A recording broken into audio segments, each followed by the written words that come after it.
Welcome to Canada. Welcome to All-Star Weekend. We are at the Lids pop-up shop at Union Station in Toronto, Ontario, Canada, world.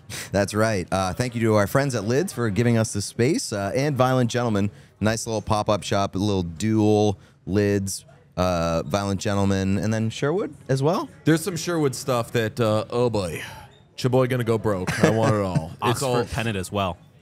What's Oxford that? Pennant. Oxford pennant this year as well. Oh yeah. There's a lot of cooks in the kitchen here, and all of it is amazing. This is going to be a tremendous pro shop wars coming out of here. It is late Friday morning, and the NHL has just decided to do everything during All-Star Weekend. I love that this is the time of year when everyone gets on the NHL for like not taking advantage of the fact that football isn't being played, that baseball isn't going on. They're like, oh, it's a perfect opportunity for you to seize the moment. And what does the NHL do? It takes a break real good. No, it doesn't take a break. This morning, this late morning, we have the Kings firing Todd McLellan, Sean Monahan being traded to the Jets after Lindholm had been traded to the Canucks. So like two of the biggest pieces have already been moved. We had the Lindholm and Pettersson press conference yesterday. Yep. All sorts of stuff going on. We're finding out about the future weird best on best tournament that's happening, but there are some good wrinkles about it that quite excite me. And then Michael Bublé possibly doing drugs. It's all happening in the NHL.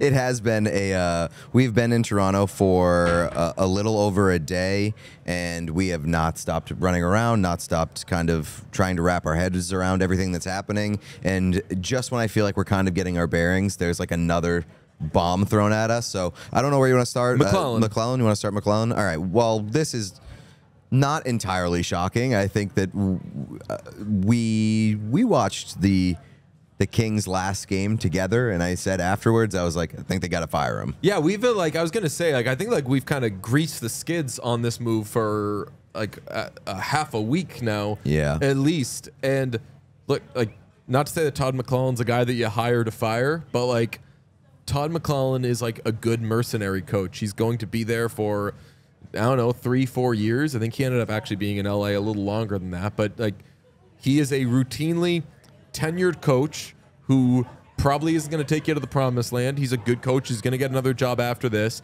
Kings were kind of out of options, though. They've been in such a bad way for so long. They can't fire themselves for Pierre-Luc Dubois. Like, he's the obvious domino that falls. I think he's going to be fine. He's going to get another job. But as they sit fourth in the Pacific with three teams in front of them are like the three best teams in hockey, or three of the five best teams in hockey, let's say, they got to do something. Yeah. They do this. They didn't have much time to play around beyond what they've already played around with. And I know, they said that they weren't going to fire Todd McLellan like 2 weeks ago. Had to eat those words pretty swiftly. Jim Hiller is going to take over. I don't know what that means for the Kings. I'm not going to pretend that I'm like assistant coach being promoted. So a guy that was on McLellan's staff. You're not uprooting the whole system, I would say. You're getting a different voice. They should have followed the Edmonton Oilers blueprint, and they should have gone and found Pierre-Luc Dubois like juniors coach or his Pee-wee coach, and they should have hired him and seen what the results happened, because the Edmonton Oilers are the best team in the world right now. Yeah. Or they should just hire Chris Knobloch. That'd be so funny. Oh, that's what you're saying. Like, they should go get Chris Knobloch. Chris Knobloch is like he's not on an interim tag, correct? No.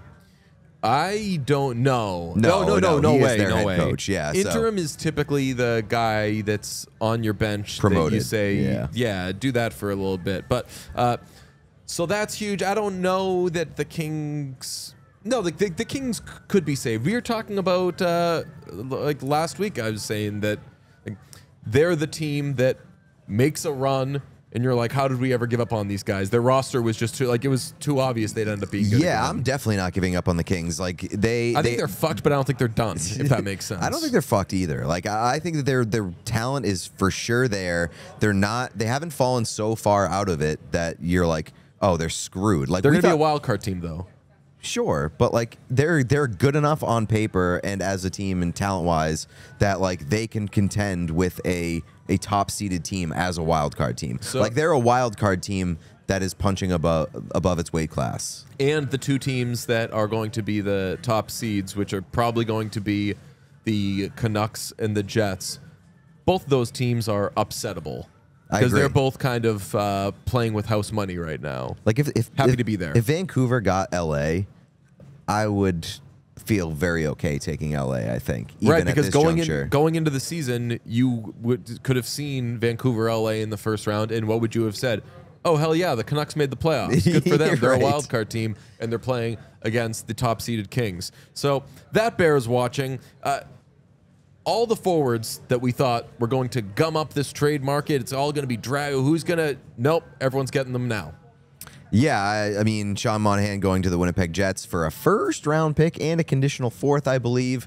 Very funny to me just because it's a tiny piece of business from the Montreal Canadiens, who were given a first-round pick to take Sean Monahan from the Calgary Flames a few years ago.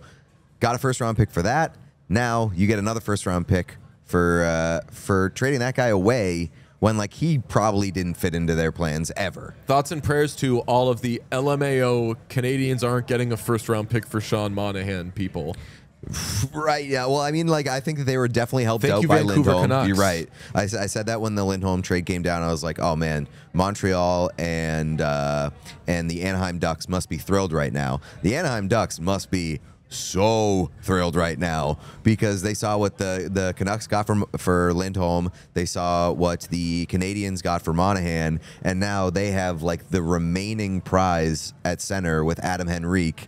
And if you're a team that still needs a center, like the Colorado Avalanche, like the Boston Bruins, who we'll get to this in a bit, like they were seemingly very in on Lindholm, like they're gonna have to pay quite a bit to get their last remaining good guy who is, like, out there. How much does Monahan change your view and projection of the Jets, given that, as I just said, we didn't really expect them to be world beaters this year, and they just are. They don't allow goals. Now they have, when Scheifele's healthy, they've got a pretty strong top six now. And yeah, I think, like, it's like a pretty good move. Right. Like, Sean Monahan doesn't move the needle a ton for me. I think that he's a solid player. You'd rather not give up a first-round pick for him. Definitely. And, like, but if you're Winnipeg and you feel like he's a guy that is going to, like, push down your depth, I think is, like, the best thing that Sean Monahan can do for your team and make you a tougher team to play against in the playoffs. It's worth the shot. If he can be your second-line center and probably Nemesnikov is your third-line center, like, you are, like, pretty... He's going to be in your middle six. Right.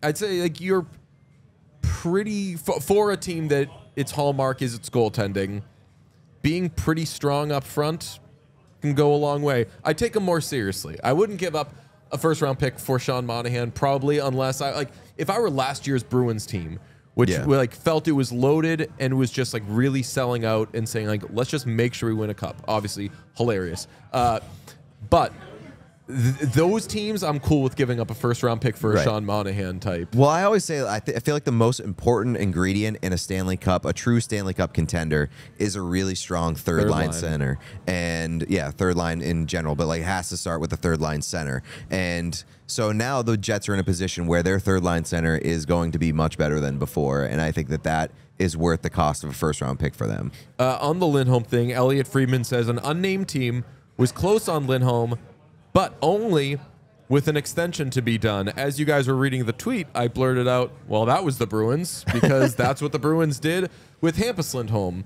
They were like, yeah, we'll get the guy and we'll extend him. And we've seen examples of teams doing this with players, and then it's a buyer beware, and right away, I mean, even like Huberdeau, I know that was an off-season move, but, like, signing up a guy before you've seen him play a game for you, I totally believe this report from Elliot Friedman. A, because it's Elliot, but B, because Don Sweeney would for sure do that. They need to have, beyond Charlie Coyle, who has been a godsend this year, they should want to know what their future looks like at center. This is a guy that I thought was going to be too expensive for the Bruins, and obviously he proved to be because they clearly didn't match what Vancouver was offering. But an interesting thing to know about where Don Sweeney's mentality is right now. Well, yeah, I mean, it's not a big surprise. Like, if you're the Bruins, you absolutely want to start putting into picture what your team is going to look like beyond the season. Obviously, this season is very important, and they're probably going to go for it, but they're not going to pay the Elias Lindholm price that Vancouver was willing to pay to go for it this year. But let's reset what the price was for Elias Lindholm. It was a good scoring NHL roster forward. So wing, Jake DeBrusk. It is their top defensive prospect. Or Trent Frederick, which is the guy that was thrown out there. Or Trent Frederick. Yep. Let's go Frederick instead of DeBrusk because Frederick has term and Kuzmenko has term. So Frederick, and then top defensive prospect, probably Mason Lohrei. Yep. A first-round pick and more.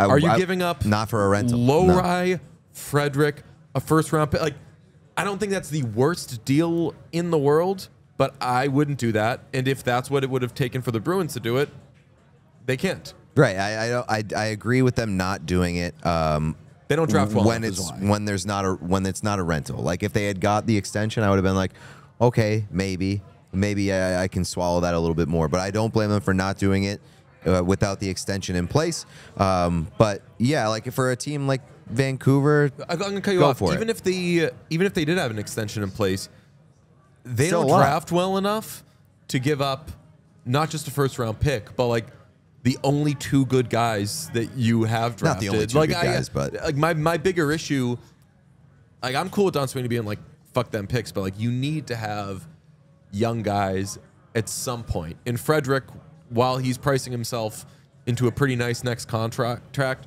he's not going to break the bank. Lohrei keeps a pipeline going where Lindholm isn't the youngest guy in the world. McAvoy obviously is in the prime of his career. Carlo is Carlo. You want to have somebody coming up and to just kill that pipeline. Like I again, it's not the worst trade in the world, but the Bruins couldn't do it.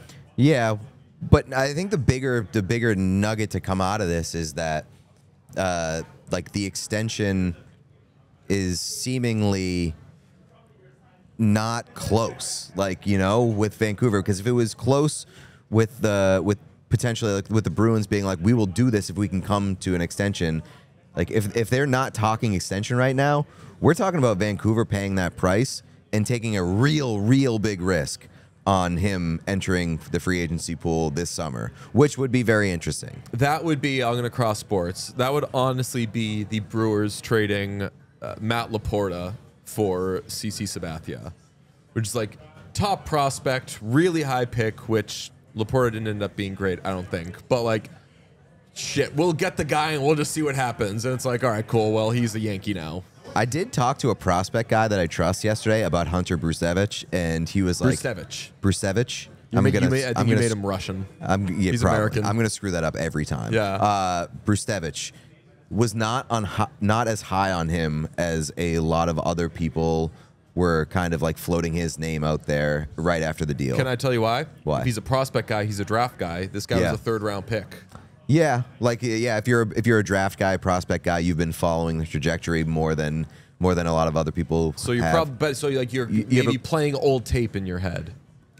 Maybe, but maybe you're also looking at a bigger picture of like what a player was, and not necessarily buying every piece of recency bias coming out of this player.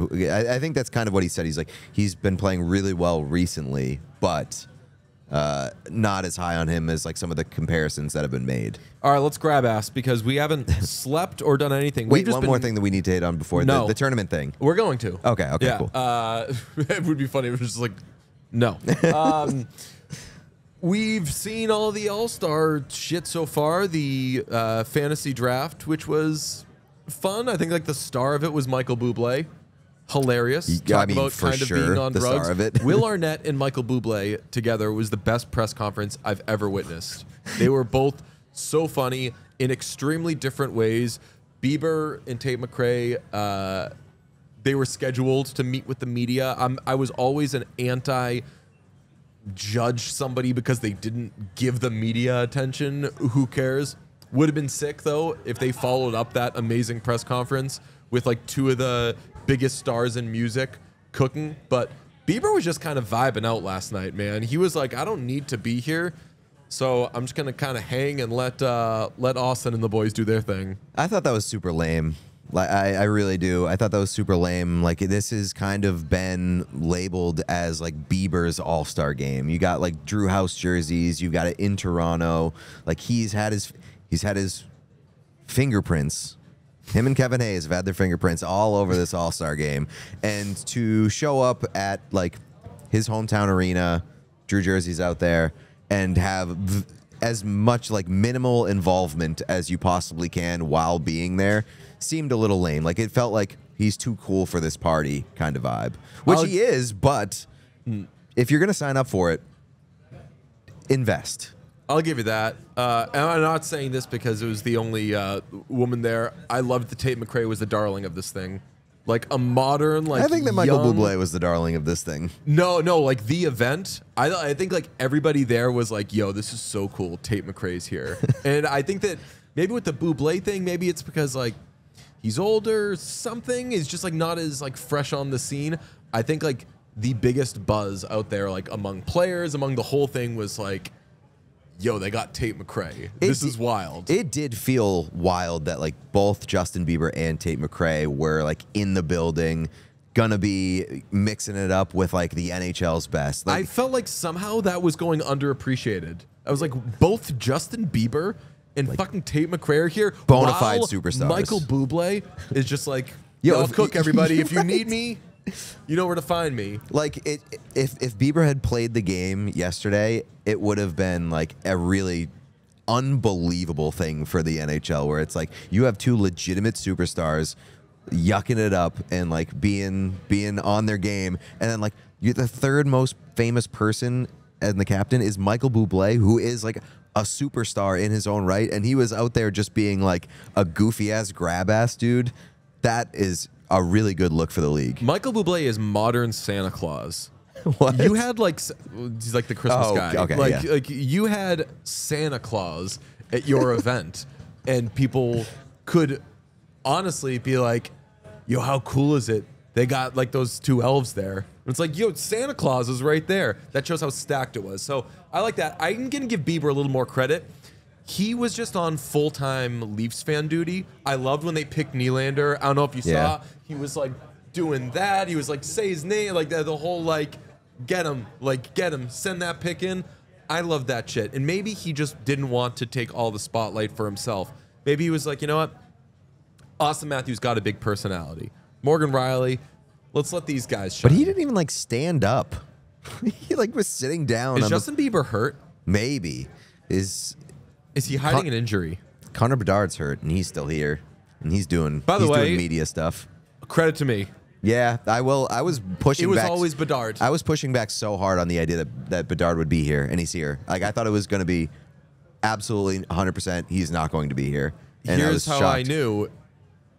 He's gonna. It's Connor Bedard. It's a all-star thing. It's a hockey thing. Absolutely, he was going to go to this. I love the Bublé thing. feel like Bublé's rise in recent months has been meteoric as far as like vibes and general public consensus, because I always found him, I didn't pay too close attention to him, but like seemed like a kind of like dry, boring guy. And then like I've seen him hit like interviews and I'm like, oh shit, like this dude is just like a regular ass dude who loves hockey. Him showing up at the media room yesterday to do his press conference thing and like looking out into the sea of reporters and being excited to see hockey reporters was so funny to me. So I can't tell if he was talking to hockey reporters or if he was talking, because there was a lot of like music journalists there. So I couldn't tell if, like Billboard was there and all this shit. So he was doing like, he was for sure doing like, I was saying it was like a 1960s thing of like, hey, oh, you're here. Don't tell my wife about more. Like well, he was talking to one guy specifically about a fantasy hockey league they're in together. Yeah, that guy there was Matt Larkin. He's in Matt Larkin's fantasy hockey league. He also like pointed to Jesse Pollock of Bar Down and was like, you have some silky hands, my friend. I watch your videos all the time. So like I think that he was mainly addressing the hockey media. While we're talking about media being addressed, no one's going to drop in the video of David Pastrnak walking through the room with his child on the way to his availability, seeing a guy he hasn't seen in probably like 10 years being like, "Oh, what's up, my man?" And like, even though he had a baby, being like coming over and hitting the guy on the shoulder. You see that? You saw that, Sean. You took a video of it. Of him hitting somebody on the shoulder? Pasternak. He's talking about himself. Yeah. I didn't take a video of you with pasta. Yes, you did. Nobody you took has a proof video of this. of Pasternak walking through the media room. I was walking by him, not even trying to do anything, and he was like, "Oh, we're gonna drop it in. It happened." Finding different. What's up, my man? How you been? See ya. Tell me you got that. Wow. If it were this one, we'd be. It would be like front page news. If he recognized, that's like you guys Yeah. were getting recognized by like everybody yesterday. It was a big moment, and I think you guys really disrespected.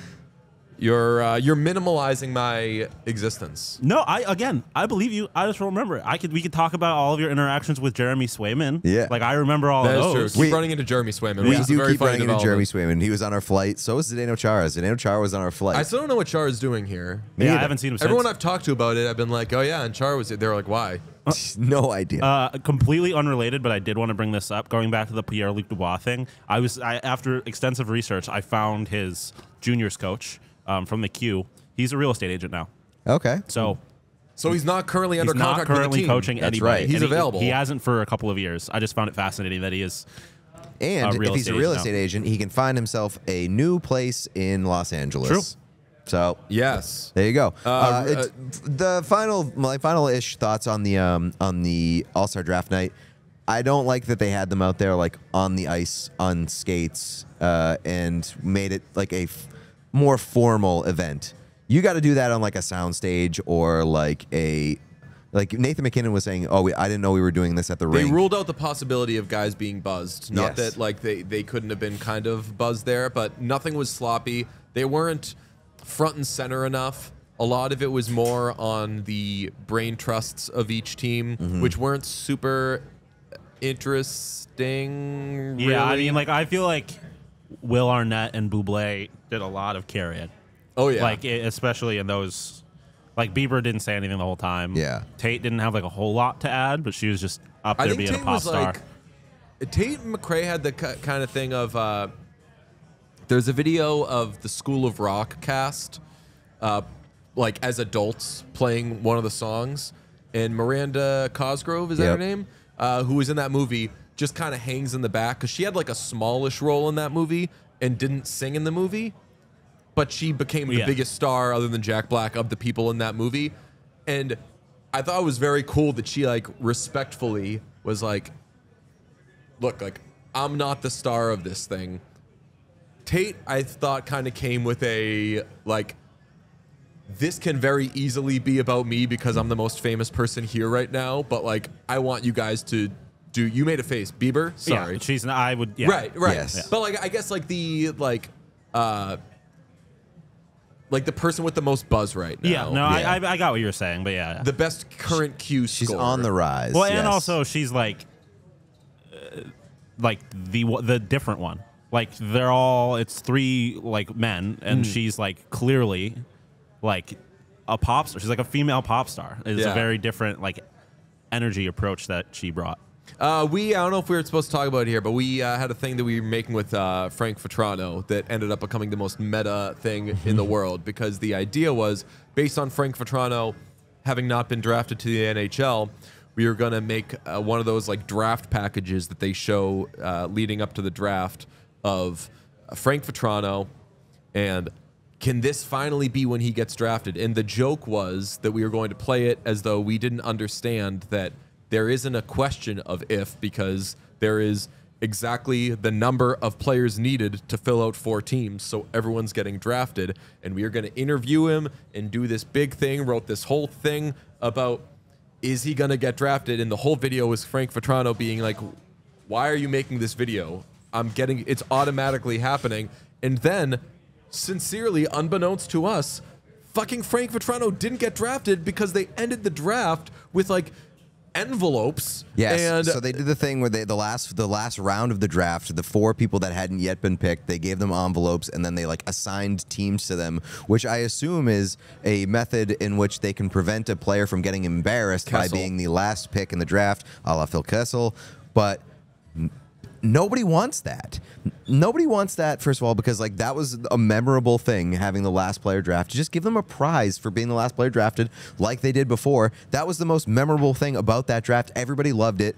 Nobody's feeling like they're babying these players that, like, you think Frank Vetrano, if he was drafted last, he would go home crying, being like, All-Star Weekend was ruined. I mean, he made a mockumentary with us about how he wasn't drafted and about like there being any sort of sense of pressure being put on this. This man throws sticks into the crowd for a living. He don't give a fuck. So yeah, it's so lame that they did the final round that way. Also, like the sports books took betting odds on who the last player in the draft taken was going to be. I want to know, like, I didn't look into this before coming on here, but like, did they void all those bets? Did they award it to the person that was last drafted in the rounds? They had to have. Sean, so I threw that out there, like, would it be the person who was drafted last? And we all kind of agreed you can't that do would it be that really way. fucky. Sean, I think, said that the favorite to be drafted last was Tom Wilson. Tom Wilson. That was never happened. If I could have bet Tom Wilson doesn't get drafted last, I would have taken that. Yeah, because you want a little grit on your team. You want a little bit of you don't want enforcer. You don't want Tom Wilson on the other team. You're That's get hurt. true. That's a good That's point. why you do it. I would have said that guy first. I would have. By the way, Georgiev, huge reach. Well, I mean, there was some funny business going on there. He was selected by Team Piss. Smoked a little pot last night and speculated that the deal was that if McKinnon told Georgiev if he can successfully make a computer virus that tricks people into voting him into the All-Star game, that he'll pick him first. Did they pick him first? Not first. Round? Not first. I think it was second round. But early. Georgiev, real quick, Piss team. Let's wrap up with Frank Vetrano reporting. NHL and NHLPA plan to announce... Frank Vetrano reporting. Frank Saravalli. Let's wrap up. And also, we should cut that anyway because... it's not going to be, by the time this is out, it'll probably be out because they're going to announce it today. But anyway, there's going to be an international tournament hosted in Montreal and Boston in 2025. And as had been speculated for whatever international thing was coming up, it's going to be 4 nations: Sweden, Canada, America, and Finland. On one hand, love the locations. Yeah. On the other, hate having a fucking international tournament that's best on best that doesn't have Leon Draisaitl and David Pastrnak and JJ Peterka. My feelings on the tournament's legitimacy have not changed, but my interest in the tournament has changed now that I can go. And I want to go both in Boston and Montreal. So that's on the docket, I think. All right, well, we're late to make some very great content. Stay on this YouTube page. Subscribe everywhere you can. Watch the Frank Vetrano thing. I have no idea. It's either the most brilliant idea or the most insane thing that's ever been made, and I've been way too close to it, so I legitimately don't know. I'm eager to see how y'all receive it, but Pete killed it on the voiceover. We poured our hearts and souls into it. We love you. Talk soon. We all silly like the mayor.